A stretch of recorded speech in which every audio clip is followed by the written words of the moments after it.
Caros alunos, hoje é a nossa terceira aula.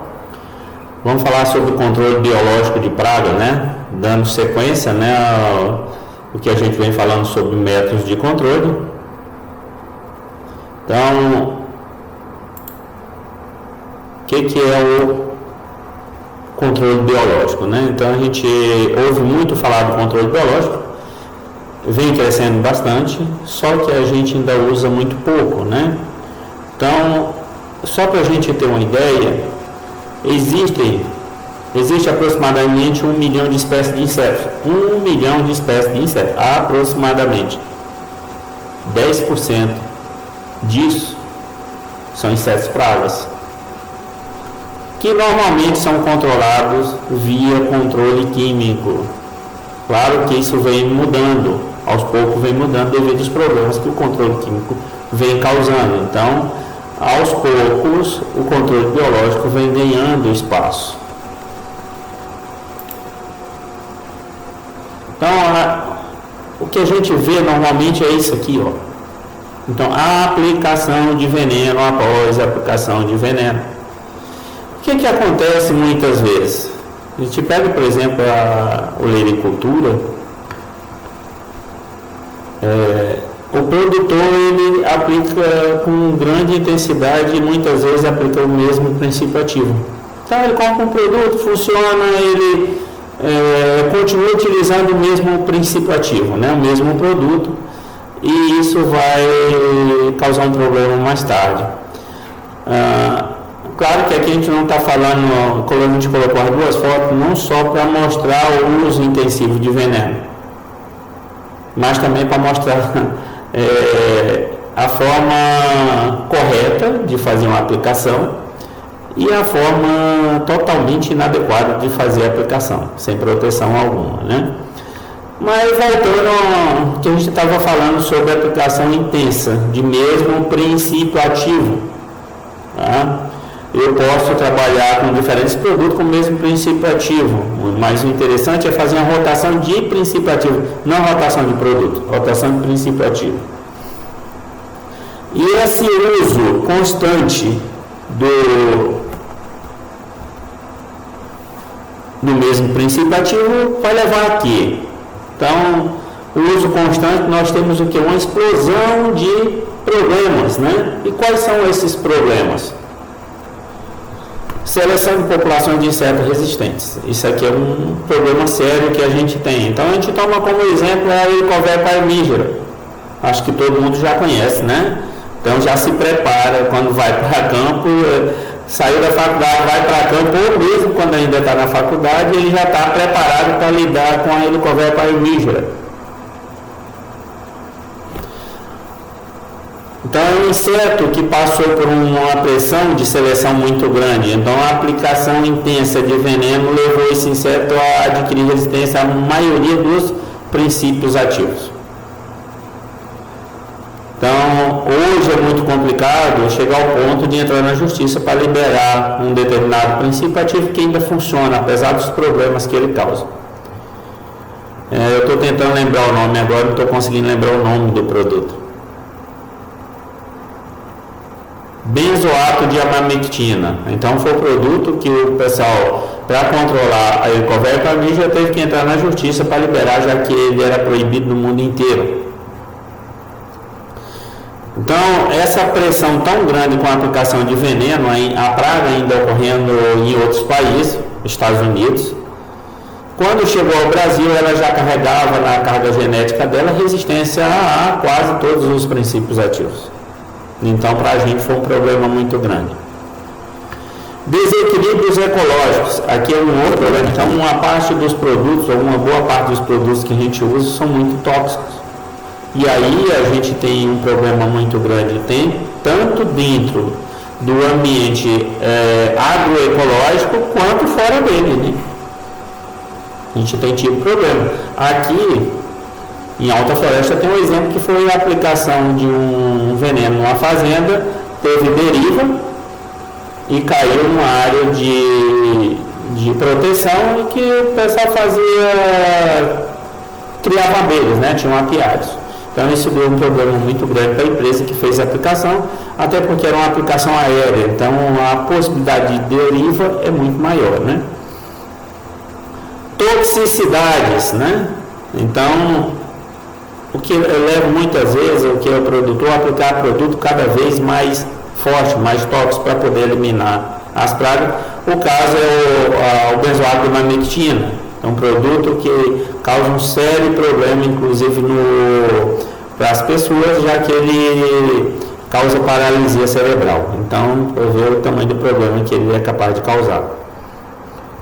E também resíduos. Esse é um problema seríssimo, né? A gente vê na televisão sempre o pessoal falando da quantidade de resíduos nos produtos, tanto pela aplicação direta, como também por problema de deriva também, né? A gente tem muitas vezes a área de produção de hortaliças que ficam próximas de área onde tem grandes culturas. Então, a gente tem tanto esses resíduos que chegam de forma direta, com a aplicação direta no produto que vai ser comercializado, quanto vindo de deriva. Então, nós temos esses problemas, né? Então, aqui só para vocês terem ideia, está falando de produtos com um resíduo muito grande, e aí a gente tem aqui uma lista de produtos, amostra de alimento com resíduo de agrotóxico. Então, a quantidade de amostras coletadas desses materiais, qual foi o percentual de resíduo de agrotóxicos nesse material que foi coletado. Então a gente tem aqui, por exemplo, batata já esteve aqui, era campeã na aplicação de inseticida para controlar principalmente a diabrótica, a gente chama de vaquinha. A fase larval dela ocorre no solo e danificava os tubérculos, né? Então era uma aplicação de veneno atrás da outra. Hoje é o pimentão. Então, o pimentão está aqui 91,8%. Nós estamos falando aqui principalmente de inseticidas e fungicidas e bactericidas, né? Então, nós temos principalmente fungicida e inseticida. Então, a quantidade, 91,8% das amostras tinham resíduo de venenos nas amostras que foram coletadas, né?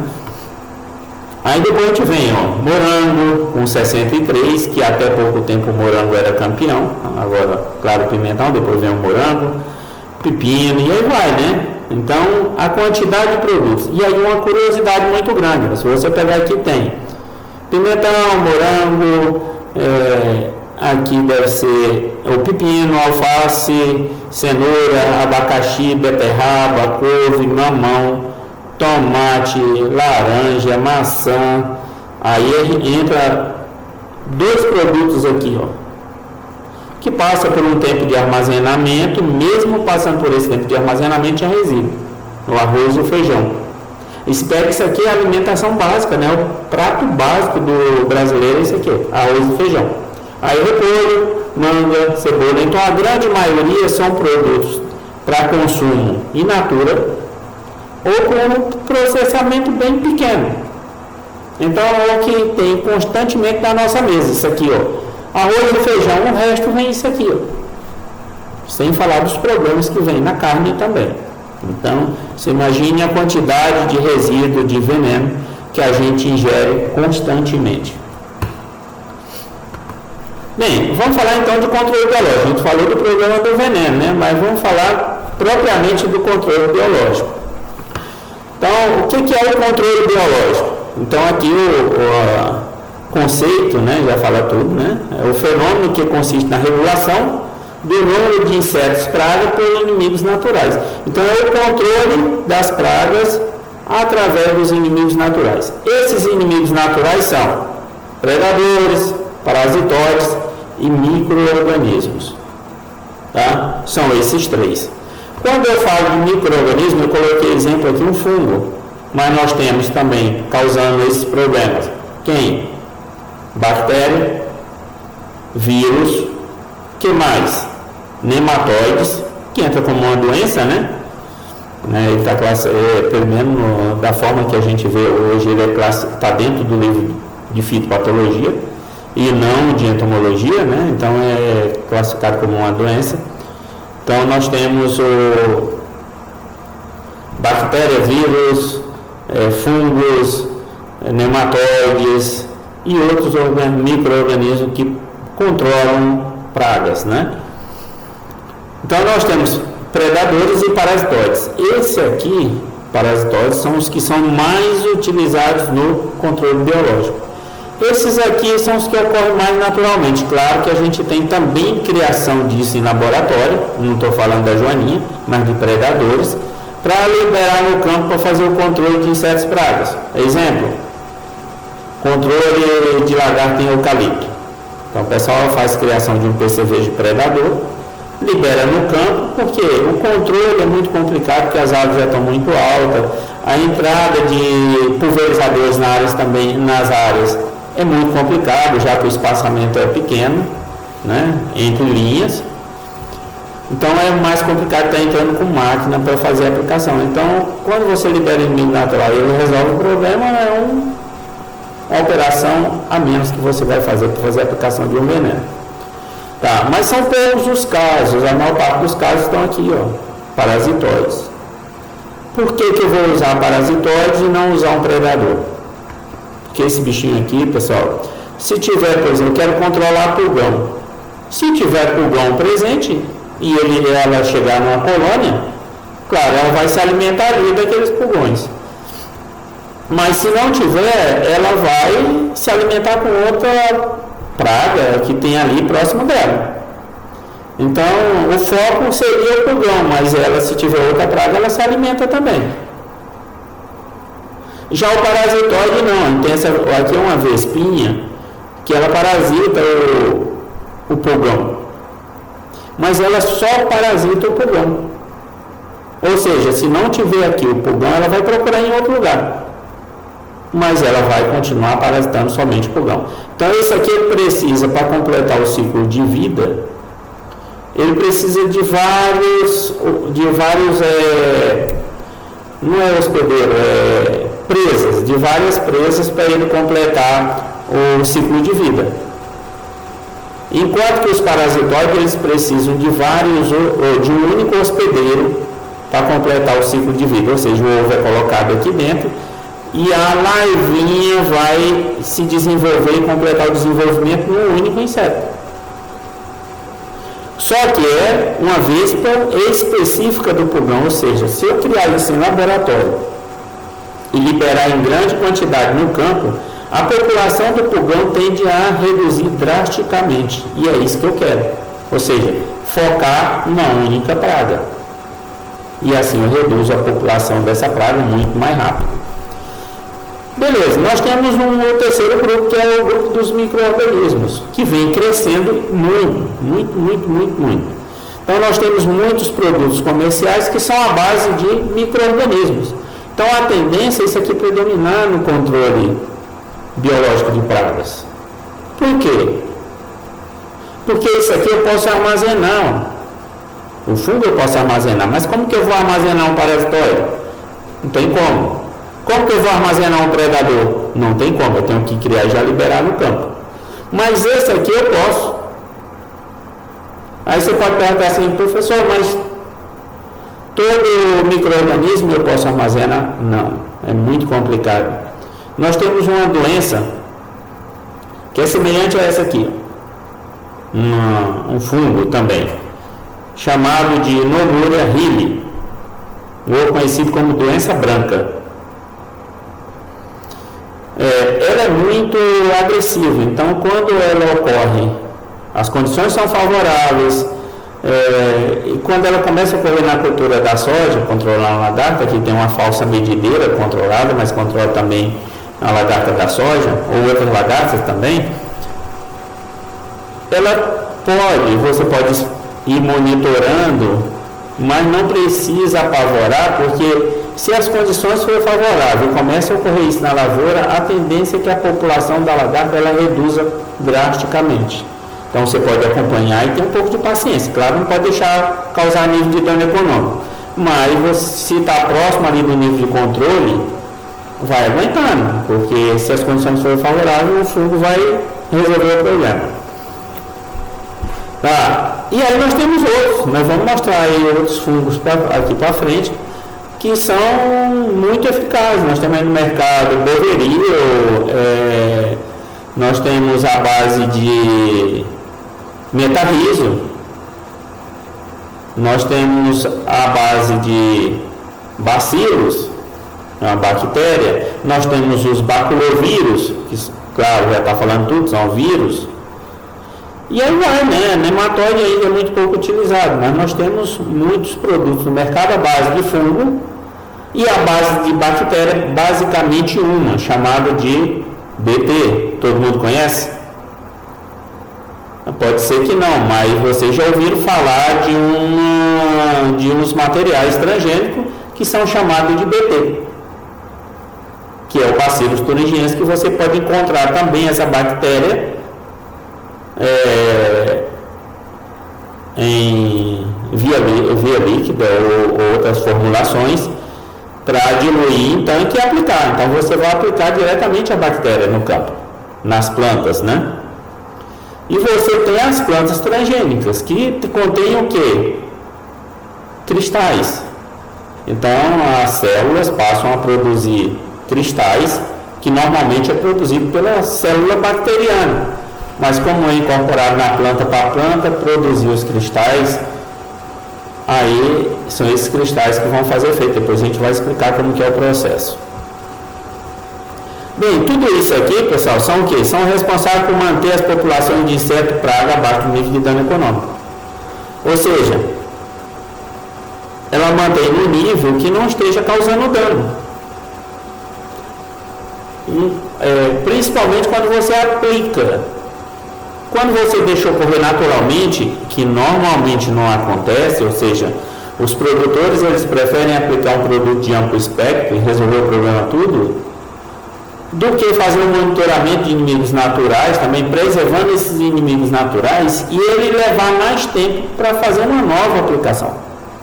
Ou seja, quando eu utilizo produto de amplo espectro e controlo todos os insetos, inclusive os inimigos naturais, esses inimigos naturais, eles têm uma capacidade de repovoar aquele ambiente mais lento do que os insetos praga. Ou seja, eu faço uma aplicação, um produto de amplo espectro. No curto espaço de tempo eu tenho que fazer uma nova aplicação, porque a praga já retoma todas as atividades novamente. Não as mesmas, claro, né? Já o inimigo natural leva mais tempo. Então, assim que ele está começando a retomar o crescimento populacional, o produtor tem que aplicar o veneno novamente. Então, veja o que acontece, né? Como eu não monitoro, como eu não aplico produto seletivo, eu termino tendo que fazer um maior número de aplicações do que eu faria preservando os inimigos naturais.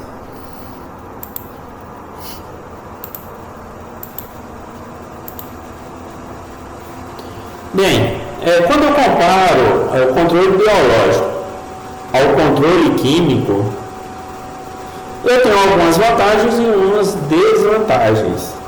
Qual a vantagem do controle biológico em relação ao controle químico? Então, qual que é essa vantagem? Comparando um com o outro. Nós temos aqui especificidade e seletividade. Então, o controle biológico tem isso. Tem essa característica de ser mais específico e seletivo. Efeitos secundários do controle biológico. Ou seja, eu aplico o produto agora e ele vai fazer efeito em outras gerações também. Segunda geração, terceira geração, ele não faz efeito só naquele momento, o que não acontece, por exemplo, em relação ao controle químico, ele vai fazer efeito ali, mas em gerações futuras, normalmente eu tenho que fazer novas aplicações. Não poluir o ambiente, isso aqui é algo fundamental, é algo extremamente importante, porque hoje a gente vê o que o mercado mundial faz de pressão sobre o Brasil. Claro, muitas das pressões são plausíveis e outras são meramente barganhas comerciais. Então a gente sabe muito bem como separar duas coisas. Então a gente vê o que acontece. Então o cara quer barganhar preço, ele começa a fazer chantagem, né? Não são tóxicos. Então aqui é outra coisa importante. Você aplicou, você pode pegar esse material depois e consumir. Claro que tem que ter aí as higienizações básicas nos produtos que você irá consumir, mas não são produtos tóxicos, ou seja, são produtos que eu posso utilizar em agricultura orgânica, agroecologia, se eu quiser. Então, não tem problema. Não seleciona populações de indivíduos resistentes. Claro, eu não posso dizer que isso é regra totalmente, né? Não seleciona a população de indivíduos resistentes. Qual o problema que a gente tem?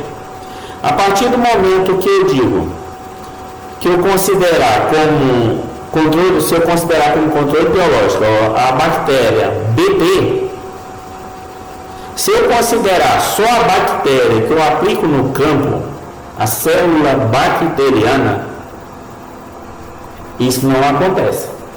Não seleciona populações de indivíduos resistentes. Mas a partir do momento que eu incorporo o gene dessa bactéria no DNA de uma planta, aí eu começo a ter uma pressão de seleção. Tá?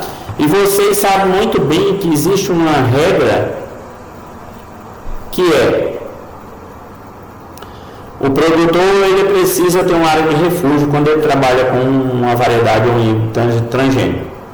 Ou seja, eu tenho que ter uma determinada área, que normalmente os produtores deixam próximo de área de reserva, essas coisas, com uma variedade ou um híbrido convencional, ou seja, que não é transgênico. Para quê? A gente chama área de refúgio, ou seja, para que a praga ela não sofra uma pressão tão grande de seleção, em termos de resistência, né? Muitas vezes o produtor não faz isso. Então, o que acontece? Está acontecendo ultimamente? Que o material comprado ele já vem misturado com material convencional. Ou seja, o produtor ele não tem mais como escolher. Ou seja, escolher uma área para plantar. Ele vai simplesmente ter que semear aquilo lá, e no meio das sementes transgênicas tem sementes normais, convencionais.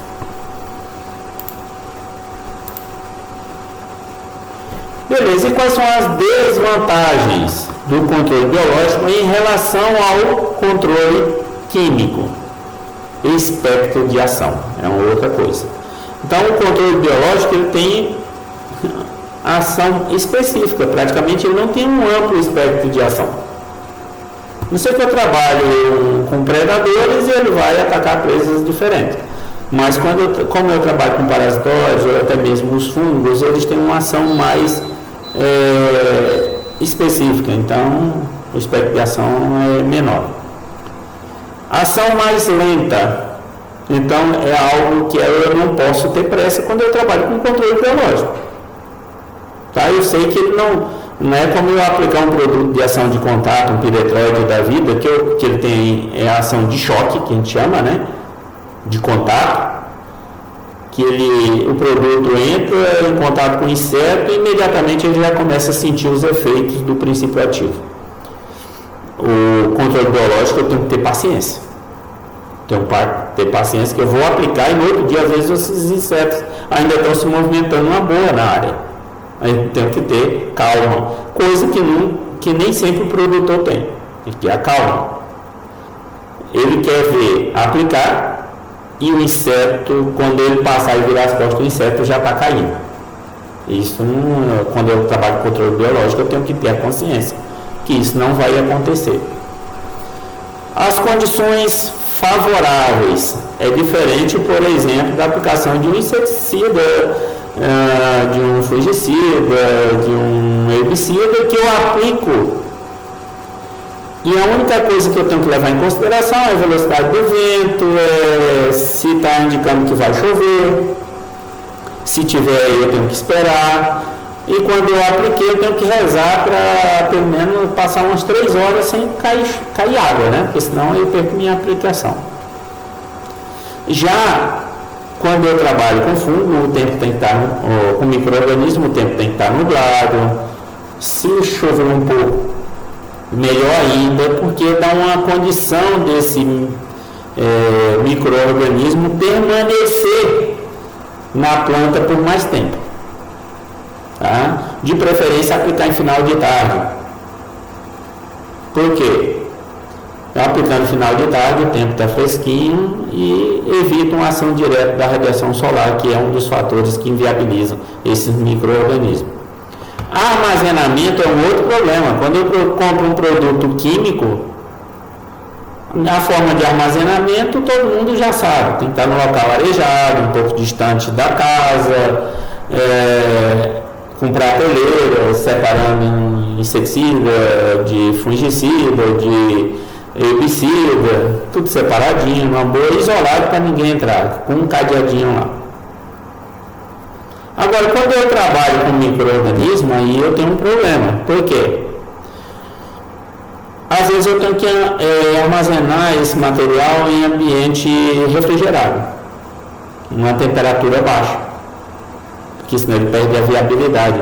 Então aí já começa a complicar. Aqui, por exemplo, em Alta Floresta, a gente tinha a FUNAM, que era onde o pessoal produzia metarrizo, um fungo, né, para controlar a cigarrinha das pastagens.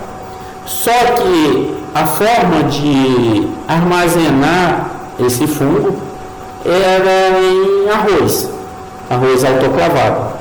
Ele era multiplicado ali, o crescimento do fungo ocorria nesse arroz e era fornecido por produtores pacotes de arroz contendo fungo, que ele tinha que lavar depois, peneirar, né, coar e colocar no tanque e fazer a aplicação. Beleza. Mas isso aqui significava que, dependendo da quantidade que o produtor comprasse, para transportar era complicado e para armazenar também o cara tinha que ter ambiente refrigerado para guardar por mais de um dia. Então ficava difícil para o produtor. Claro que nem sempre os fungos são comercializados assim, são comercializados em pacotes também, mas temperatura tem que ser uma temperatura baixa, não posso armazenar em temperatura muito alta, que você vai ter o teu produto perdendo a viabilidade muito mais rápido. Só funciona quando aplicados corretamente, aqui é um outro fator, então eu tenho que seguir todas as recomendações de aplicação. Ou seja, eu tenho que ter as condições climáticas devem ser ideais. Eu tenho que usar muitas vezes óleo mineral, um espalhante adesivo. Eu tenho que ter um recipiente lá, o pulverizador bem limpo, porque se eu for aplicar um fungo e o pulverizador estiver sujo de fungicida, eu vou ter problema, né? Então eu tenho que ter todos esses cuidados. Então tenho que seguir todas as recomendações para que o meu micro-organismo não perca viabilidade.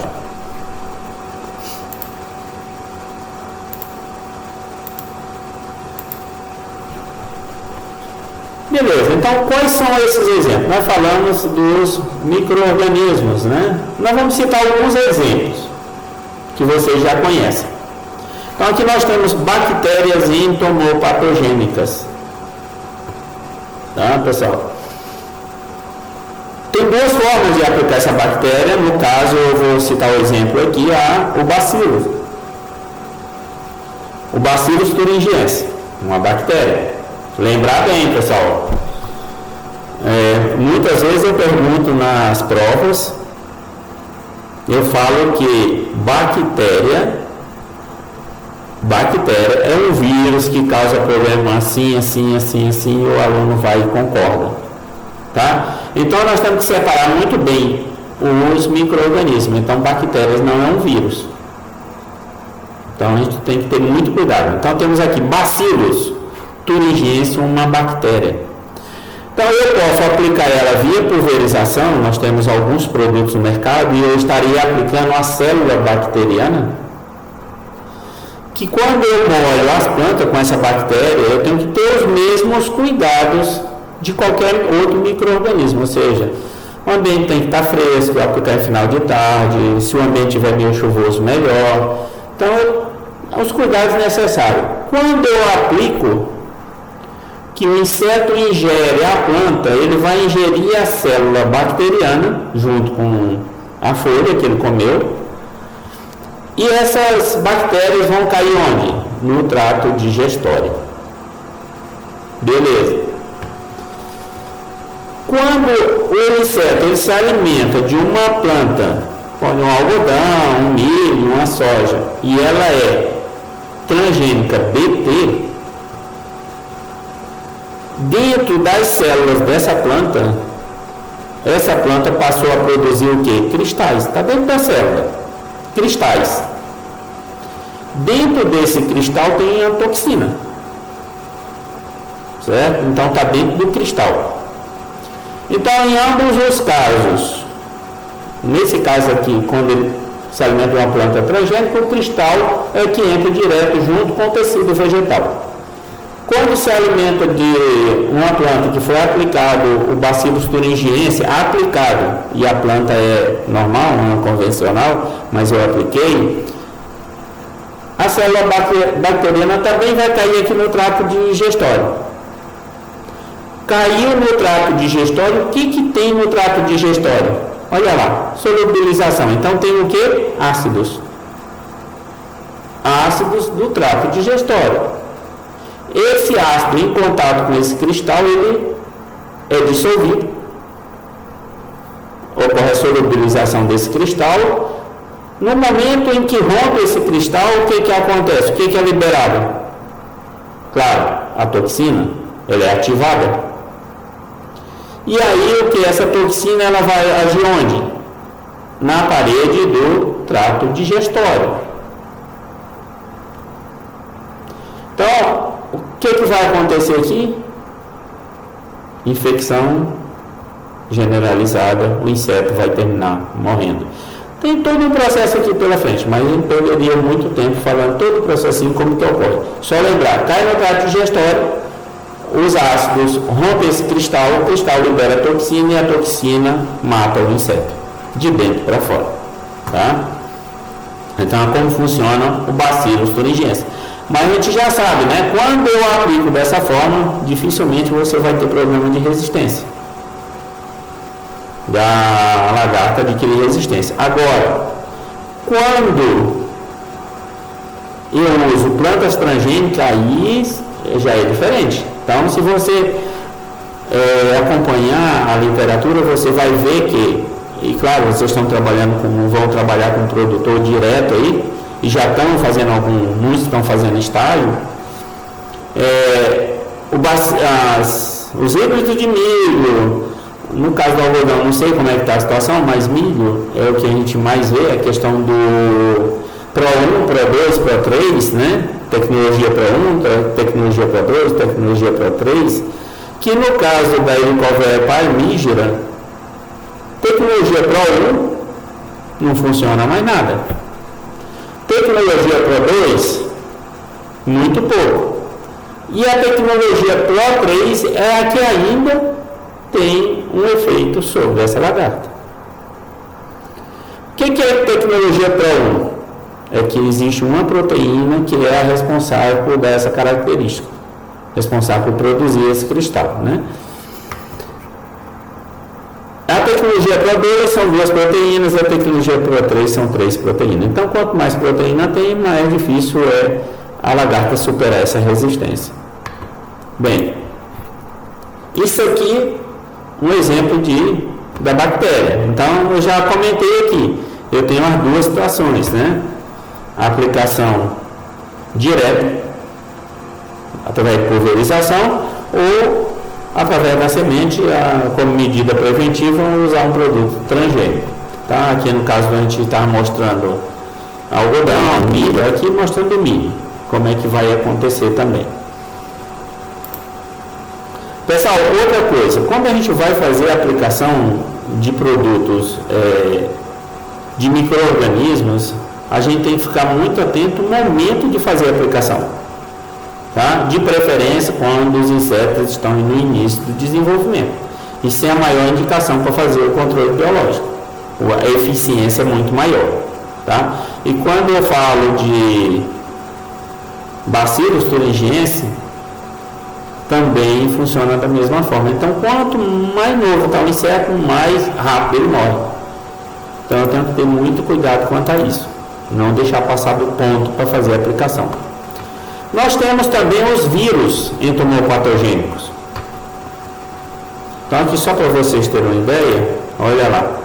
Olha como a lagarta fica. Então, quando esse indivíduo está morto, muitas vezes uma mosca senta aqui, senta na outra lagarta, ou vai espalhando esse vírus, sentou aqui, sentou na folha, vai espalhando. E aí outros insetos vão se alimentar na folha e são contaminados. Uma aplicação de baculovírus controla o inseto durante toda a safra. Ele pode ser uma única aplicação fazer efeito durante a safra inteira. Então, o vírus entomopatogênico. Pessoal, isso aqui é interessante porque o vírus ele é bem específico. Então, leva até o nome da praga, muitas vezes, né? Baculovírus anticas, Baculovírus dione, que é uma lagarta do maracujazeiro. Então, já leva o nome da espécie referindo-se ao gênero da praga. Então, vírus entomopatogênico. Existem 3 famílias virais: Baculoviridae, que são os que mais a gente utiliza, Poxviridae e Reoviridae. Esses 3 grupos, que a gente mais utiliza é esse aqui. A forma de inoculação dele é via oral. Ou seja, o inseto a lagarta está comendo a folha, tem a presença do vírus ali, ela ingere, vai cair no trato digestório. Então, pelo alimento, ele penetra no sistema digestivo, ou digestório, onde partículas virais são liberadas dentro do trato digestório. Ocorre, então, a infecção nas células do intestino e, posteriormente, ocorre a disseminação via sistema traqueal. Ou seja, começa como se o inseto estivesse vomitando. E aí, aquele líquido que vão ficando nas folhas já serve para contaminar outros indivíduos. É igual, por exemplo, a situação do coronavírus. Você dá uma espirrada, as partículas se esparramam e outras pessoas serão contaminadas. Sintoma: falta de apetite, imobilidade e o clareamento da epiderme. Alguma familiaridade com isso aqui, ó? Com certeza, né? Então, quando você está gripado, que é um vírus que está causando um problema, uma das coisas que acontece é faltar o apetite. E a outra é você fica cansado, sem vontade de andar, quer ficar sentado, quer ficar parado. Que acontece a mesma coisa com o inseto. Claro que não existe o clareamento da epiderme, mas no inseto isso ocorre.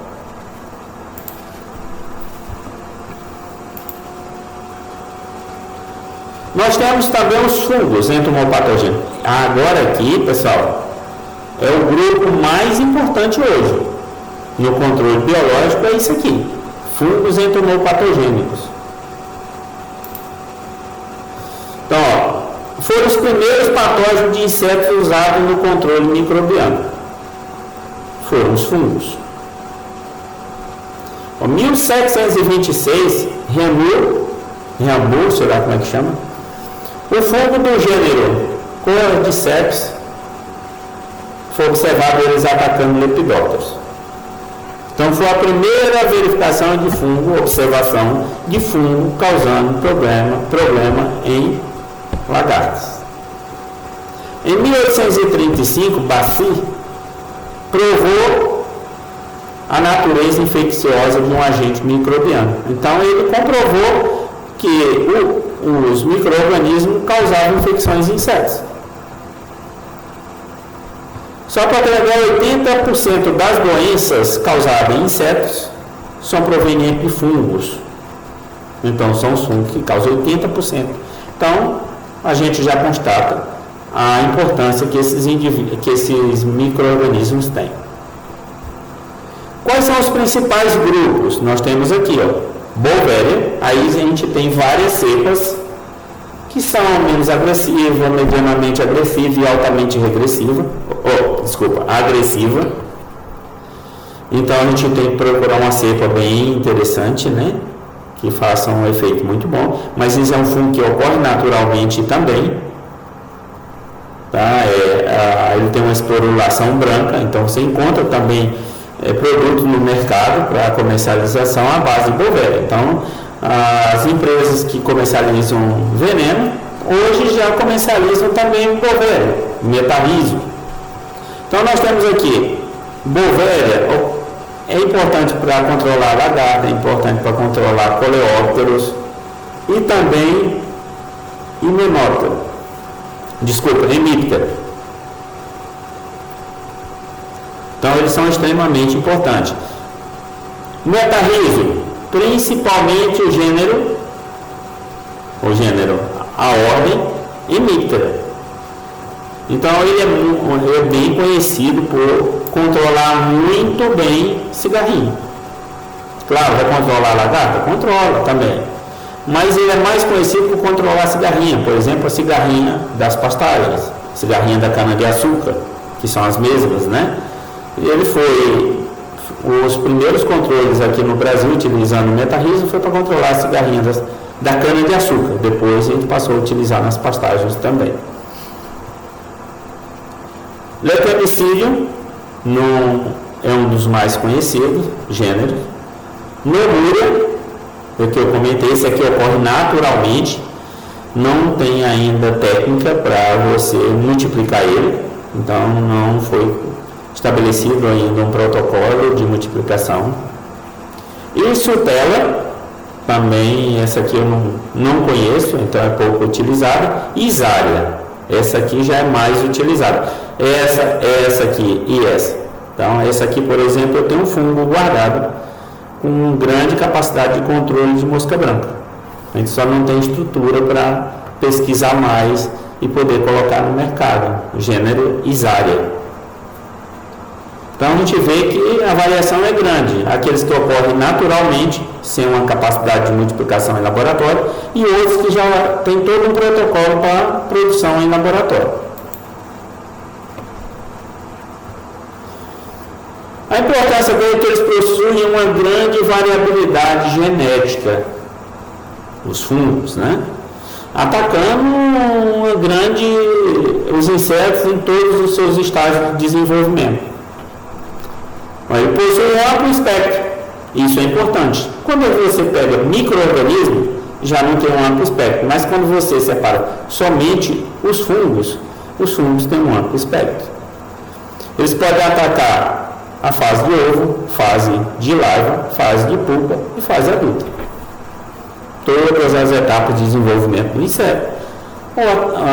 No caso aqui, as 4 etapas, quando o inseto tem metamorfose completa, e, por exemplo, 3 etapas quando tem uma metamorfose incompleta, né? Vamos dizer assim. Mas as fases que o inseto tiver, é possível desse micro-organismo controlar. Capacidade de dispersão. Então, a partir do momento que ocorre a esporulação, a capacidade de dispersão do fungo é muito maior do que qualquer outro micro-organismo.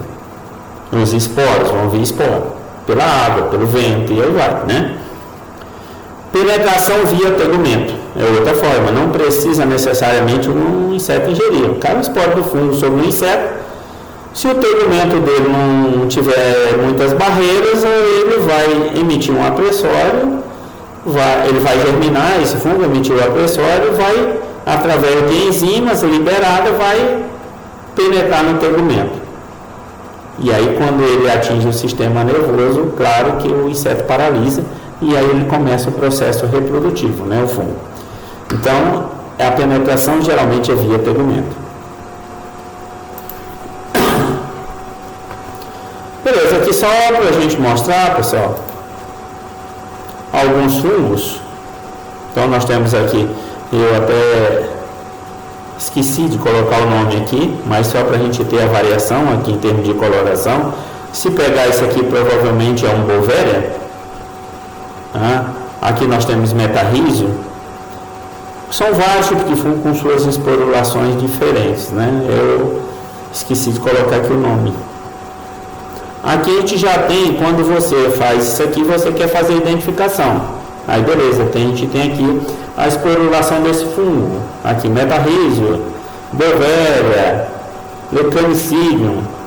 Então temos aqui como que é a estrutura reprodutiva dele. Os conídeos, por exemplo. Conidióforos, conídeos. Então você vê que cada um deles se apresenta de forma diferente. Então quando você olha no microscópio, fica mais fácil você fazer a identificação.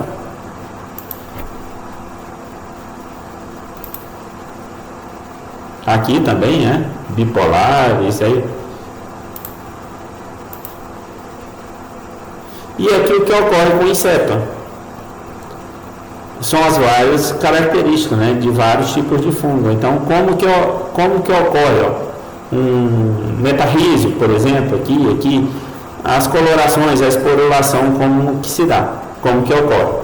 Então, você pega, claro, depois do inseto morto, depois de paralisar o inseto, ele vai frutificar, aqui o caso Metarrhizio, também cigarrinha, em besouro, Bovéria também. Então ele vai colonizar, esporular e os esporos dele vão se espalhar pela água. E é como ocorre a dispersão do fungo. Então nós temos aqui o processo de colonização do fungo. Então nós temos a adesão, ou seja, quando o esporo do fungo cai sobre o inseto. Em seguida a germinação, emitiu a pressório, liberou enzimas, vai ocorrer a penetração.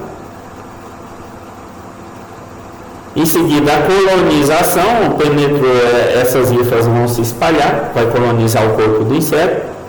Ocorre a produção de toxinas, claro que ajudam a matar o inseto. Em seguida, a reprodução, ou seja, a esporulação. Isso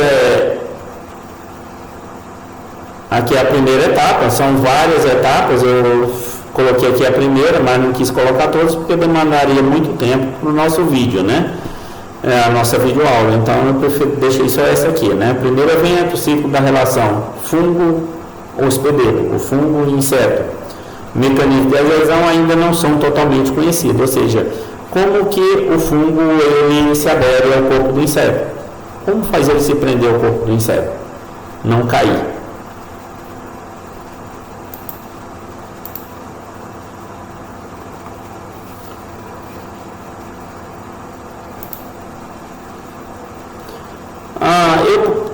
Eu posso fazer o que? Que a gente chama de produção massal, desses agentes, Eu posso fazer a produção massal de micro-organismos dentro do meu patogênico, como eu posso fazer a criação massal de predadores e parasitóides. Então a produção massal significa que o material fica disponível em grandes quantidades e eu libero no campo em grandes quantidades, ou seja, em altas concentrações por hectare. Eu tenho que aplicar em grande quantidade porque eu quero uma redução rápida da população. Eu não posso aplicar uma pequena quantidade e esperar que esse inseto se multiplique. Isso aí eu posso fazer? Posso. Criar uma quantidade e liberar no campo. E aí eu deixo o inseto se virar, se multiplicar. Isso acontece às vezes em áreas florestais, área com fruticultura. Mas quando eu falo de grandes culturas, todo ano eu tenho que fazer a aplicação, porque chega um momento que eu retiro aquela cultura, boto uma outra cultura, então fica um pouco mais complicado. Seleção do substrato, onde que eu vou fazer a aplicação. Eu tenho que ter uma metodologia de produção. A seleção do substrato é onde que eu vou multiplicar esse material. Um fungo, normalmente a gente utiliza arroz, mas pode utilizar outros substratos. Então eu vou querer saber, por exemplo, um parasitóide, como é que eu vou criar? Eu tenho que criar a praga para depois multiplicar o parasitóide. Então tem todas umas técnicas, toda uma metodologia para a gente fazer isso. Conhecimento das condições de cultivo. Então aqui eu tenho que ter. Você vai fazer vários testes para saber qual é a condição ideal para você multiplicar. 25 graus. A iluminação tem que ser como? Eu posso guardar em vidro, em gaiolas. Como é que eu vou fazer isso? Então eu tenho que ter todo um conhecimento. Pessoal, e as considerações finais que a gente tem em torno do controle biológico que as ações para incrementar a utilização de produtos biológicos. Existem ações para incrementar. Então eu tenho que, se eu puder, se eu tiver estrutura por perto, que é um problema que a gente ainda tem na nossa região centro-oeste, que é ter estrutura para a gente adotar essas medidas de controle biológico. Mas eu posso incrementar algumas ações para isso acontecer. Uma delas, utilizar produto seletivo. Eu posso ter áreas de refúgio. As minhas matas ciliares já servem para isso. Então eu tenho que pensar muito bem, utilizar um produto fisiológico, utilizar produtos mais direcionados para a praga e menos de amplo espectro. Então eu posso fazer algumas ações possibilitando que os inimigos naturais eles aumentem na área. Encontrar agentes eficientes ou melhorar a eficiência de agentes já conhecidos. Isso aí é o que a gente chama de prospecção. Nós estamos numa região extremamente favorável para a ocorrência de fungos, de uma forma geral. Então eu posso fazer prospecção para descobrir novas cepas que sejam mais eficientes no controle de insetos. Ou posso potencializar os que já existem, de que forma? Aplicando de forma correta, na dosagem correta, tudo certinho. Desenvolver produtos de fácil aplicação e que tenham longo prazo de validade. Isso aqui é um outro problema que a gente tem. Ou seja, eu tenho que desenvolver formulações que possam permanecer numa prateleira por um período mais longo, em condição ambiente. Seria o ideal. Mas que esses produtos mantenham a viabilidade por muito mais tempo. É que eu compro uma quantidade esse ano e não usei tudo, e na safra seguinte esse produto eu vou ter que jogar fora. Então, quanto mais tempo esse produto ficar em prateleira, melhor para o produtor. Informar os agricultores sobre a existência do controle biológico e esclarecê-los de suas vantagens, né? Então, eu tenho que dizer, olha, existe um controle biológico, eu tenho que explicar para ele como funciona, que não precisa ele ter pressa, que é eficiente, mas ele tem que saber esperar. Eu não sei se com o preço que está a soja hoje, se o produtor tem paciência para esperar, mas é algo que eu já tenho que começar a pensar, né? E claro, eu tenho que contar para ele uma verdadeira história de tudo que é vantagem. Tá? Eu vou mostrar para ele as vantagens e, de preferência, falar bem pouco das desvantagens, porque senão ele não vai, se eu mostrar duas desvantagens, ele não vai querer mais. Tá? Então, eu tenho que ressaltar isso aqui, claro, eu vou ressaltar para o produtor desde que eu tenha conhecimento e a certeza de que isso realmente funciona. Entendeu, pessoal? Então, pessoal, por hoje... desculpa, tinha mais uns pontos aqui que eu queria colocar, pensei que tinha terminado. Apoiar e prestar assistência, então isso aí é a função de vocês. Então, quando eu oriento o produtor que eu vendo meu peixe, tudo certinho, eu tenho que dar apoio, é outra coisa. Está acompanhando o que vai acontecer, isso é importante, o produtor se sente mais seguro.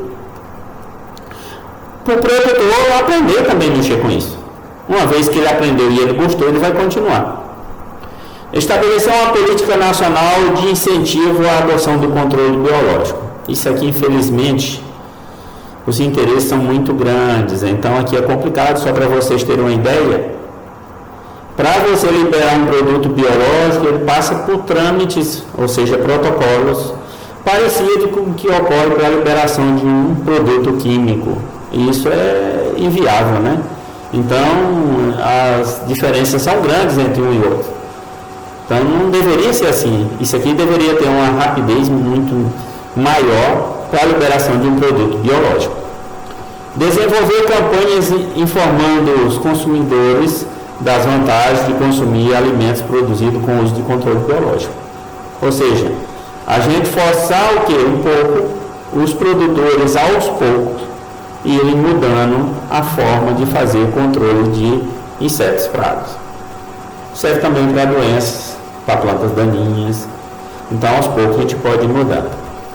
Bem, pessoal, agora finalizou realmente. Eu queria agradecer a vocês, né, pela paciência. Espero que vocês assistam os vídeos. Claro, a gente está começando. Não tem toda uma experiência, mas espero que vocês tenham gostado. Muito obrigado.